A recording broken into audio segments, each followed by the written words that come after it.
All right, we're going to go through this review with you, these different questions. Again, this is just the curriculum outline for the unit on agriculture, and I just made it a little review based on test questions. Letter A is talking about the development and diffusion of agriculture. Number 1, describe the Neolithic agricultural revolution. What was going on here before it? What type of farming came came first with the revolution? Where did people settle? List the major hearths. What was Fertile Crescent, and what plant dominated production? In this first question, what you need to identify is that people began settling down in farming for the first time during the Neolithic Revolution. Before the Neolithic Revolution, people were nomadic herders, but now subsistence farming developed. That's kind of a key point to look at, is that the first type of farming that existed with the Neolithic Revolution, they didn't just jump onto their John Deere tractors and take off with commercial agriculture. It all started with subsistence farming. Now, where did people live? People lived in hearths. Some of these hearths are northeastern Africa, the Nile River, Central America, the Incas, and the Aztec, Southeast Asia, East Asia, and Northwest South America, as well as the Middle East with the Tigris and Euphrates River, which is where the Fertile Crescent is located. And one thing I want to point out about the Fertile Crescent is anthropologists believe that wheat production was what dominated production of the Fertile Crescent. Because it was so fertile, because they were close to North Africa, they could get those seeds, and because there's a great climate to grow it in. All right, number 2, describe the Second Agricultural Revolution, a.k.a. British Agricultural Revolution. And I'm not going to read the parentheses for you, but you can read them. This agricultural revolution brought about the idea of commercial farming, and as you guessed it, with the a.k.a., it took place in Great Britain, or at least that's where it started, was in Great Britain.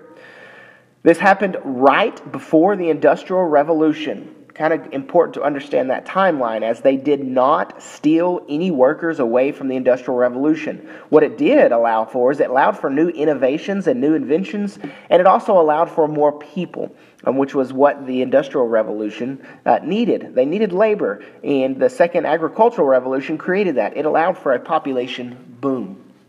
Number 3, describe the Green Revolution, a.k.a. Third Agricultural Revolution. This revolution increased crop yields and food productions in many locations in the world. However, its long-term impacts are unsure of as of now. In other words, we're not sure what's going to happen to the future because of the Green Revolution, because we're living it right now. GMOs were created during the Green Revolution, or the Third Agricultural Revolution. These are genetically modified organisms. They were created for the first time. They use new types of fertilizers to create greater yield, which also creates some problems as people maybe don't want to eat this type of food. And so we get organic out of this. Organic agriculture comes out of the GMOs because it starts a new idea that, hey, maybe I don't want to eat this type of food. Number 4. Large-scale commercial agriculture and agribusiness. Agribusiness is making a factory-type system with agriculture. This is when the farm is not the number one focus. It's just part of the step in the factory system. An example of this would be processing crops into canned foods. This would be a good example of agribusiness because the farm is just one step in this process. Yeah, it's an important step, but it's just one step because they're taking that food and then putting into cans. And before that point, somebody's getting the seeds to that farmer, a corporation like Monsanto, so that they can grow those foods. Cereal grains are grown in the greatest quantity worldwide. It's important for you to understand. In other words, most people are growing cereal grains. If you took one crop, or one type of crop in this example, and had to identify which type of crop is grown more worldwide, it would be cereal grains. Plantation farming is found in the greatest quantity. In other words, plantation farming is the most often used type of farming in the world. You would think it would be commercial, but we have more plantation farming going on in those newly industrialized countries. The cash crops that are produced in these plantation types farms are then shipped to developed countries for market. So even though we have a lot of large-scale farms in plantation farms aspect, we have a lot of production. A lot of that money is still being shipped elsewhere. That crop is being sold, and you're losing part of that process. So these newly industrialized countries are having trouble becoming more developed because the more developed countries are then taking the cash crops and doing something with it. Rice is grown in, not this form, that's what I have in my notes, but one of the questions in the parentheses there is, because of terracing, what crop is grown on the sides of terraced hills for flooding purposes? And that's rice. People grow rice on the side of these terraced hills so that the water can pull up, and it could be good conditions for rice farming. And then I've got to ask you to list some of the New World agricultural products that came to Europe because of the Columbian Exchange. Some of these things are like maize, which is corn, and also potatoes and turkeys. And you can go back and look at that picture in the notes if need be. And then B, major agricultural production regions. Number 1 says agricultural systems associated with major bioclimatic zones. Part of that is describing the Mediterranean climate zone with its location and crops grown.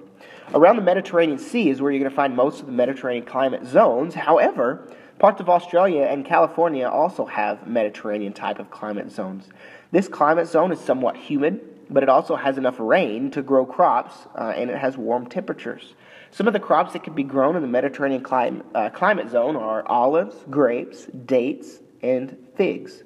These are examples of this. In California, their climate zone is a little bit different because they need more irrigation because rainfall is a little bit less than around the actual Mediterranean Sea. So their Mediterranean climate zone takes more irrigation by people to keep it going. Number 2, variations within major zones and effects of market. Where was coffee first domesticated? Northern Africa. Northern Africa is where coffee was first domesticated, and it was approximately 1,200 years ago when coffee was first domesticated in Northern Africa.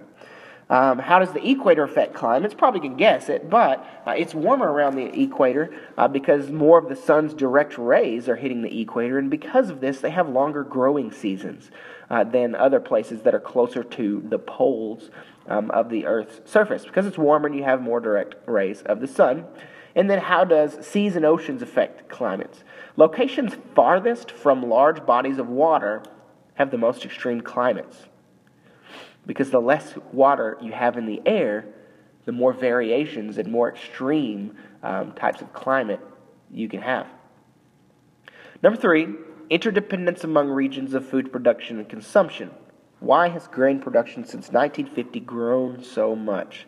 It's all because of an increase in the use of energy and technology that's revolving around the Green Revolution and the machinery that was created of the Second Agricultural Revolution that's created more yield, and so people have grown grain more, and more people are jumping on board of growing grain because you can make more money per acre per yield out of it.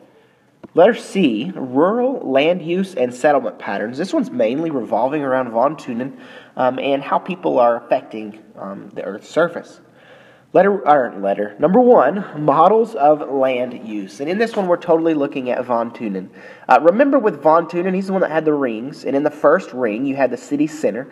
And then in the second ring, you had the intensive type of agriculture, the dairy, or the market gardening. And number 3, in his time, you had forest belts that surrounded the cities, and this was the timber industry. Number 4, you had the grain farming, crop raising. And then number 5, you had the livestock farming on the outer edge of this. Now remember, from your central question, one of the questions is what rings are used the most intensively, and that's rings number 1 and number 2, because this is where land prices cost more, and so you're going to get more out of each acre of land. You're going to do those things that you can use the land even more intensively, and things like dairy farming or milk production, even though it will spoil the further you go, you're going to use that land more intensively because you're going to pack more cows on it to get more milk. All right, number 2. Settlement patterns associated with major agricultural types. First is define subsistence farming. Remember, subsistence farming allowed people to settle down and farm for the very first time, but you're only producing enough food for survival and nothing more. You may produce a little bit more and trade with that, but you're not making a living off of it. Next question, define plantation farming and what types of crops are grown in plantation farming. Plantation farming is where you farm a certain type of cash crop to make money off of that one crop. Usually you have cotton, tea, sugarcane, and rubber. That's usually your plantation type of crops. But you're using the land extensively. It is kind of a type of commercial farming, but Plantation farming is going to be found in those newly industrialized countries. A lot of Latin America is plantation type of farming with the maquiladores. Next one, define a cash crop. And kind of did, but it's just a crop that's grown for profit. Then define slash and burn. The traditional method of farming in woodland areas in the timber industries has been practiced for centuries, and now this type of slash and burn farming, or slash and burn subsistence farming, poses an environmental problem in the tropical rainforest zones, or the tropical rainforest regions of the world, because we're losing tropical rainforest at an alarming rate, and that is negatively affecting the environment of these areas by getting rid of all these trees. Number 3, land use, land cover change. First is define soil salinization. This is when salt is left over from irrigation. It's when areas that are really, really dry, you irrigate the land, you water the land too much, and so it evaporates quickly and leaves these salty deposits on the earth's surface and makes it unfarmable, or not farmable. I don't know if unfarmable is a word. It's not arable. There we go. Number 2, define desertification, not number 2, the second question in number 3. Define desertification and what is a prime example in the real world. Because of human practices and the environment, the desert is growing. People are over-farming, they're overgrazing. These crops that are holding the soil together are not there anymore. And so you have this loose, dry soil that becomes blown around, becomes windy, and you have less crops, and you have desert growing because of it. And it's definitely a problem, and it's definitely because of human practices.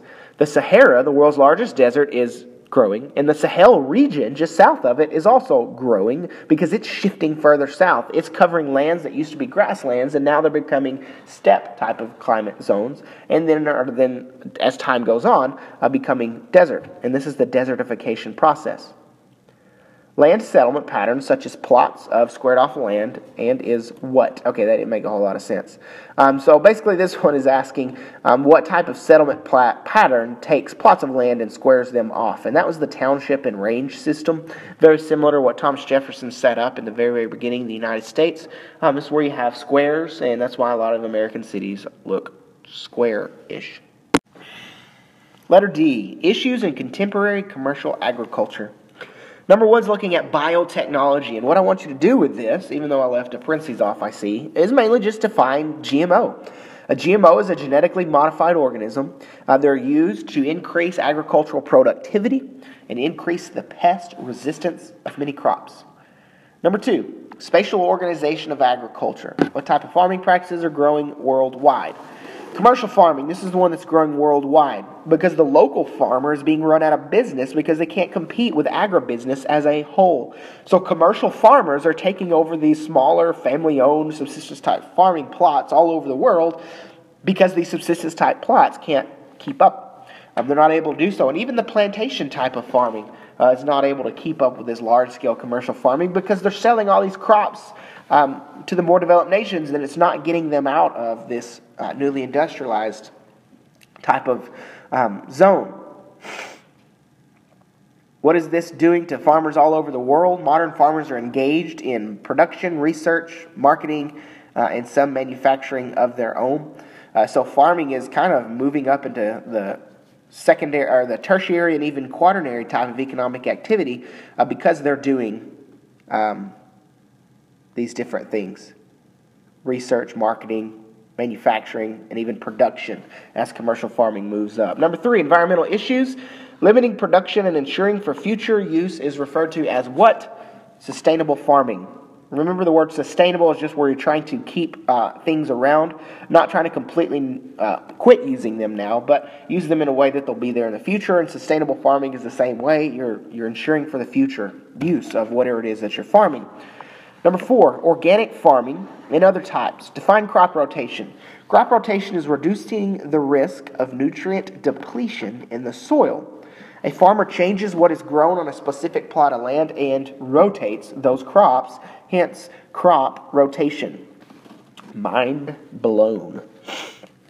Next thing, define organic farming. Organic farming is a type of farming that is growing in popularity in response to the widespread use of pesticides in farming.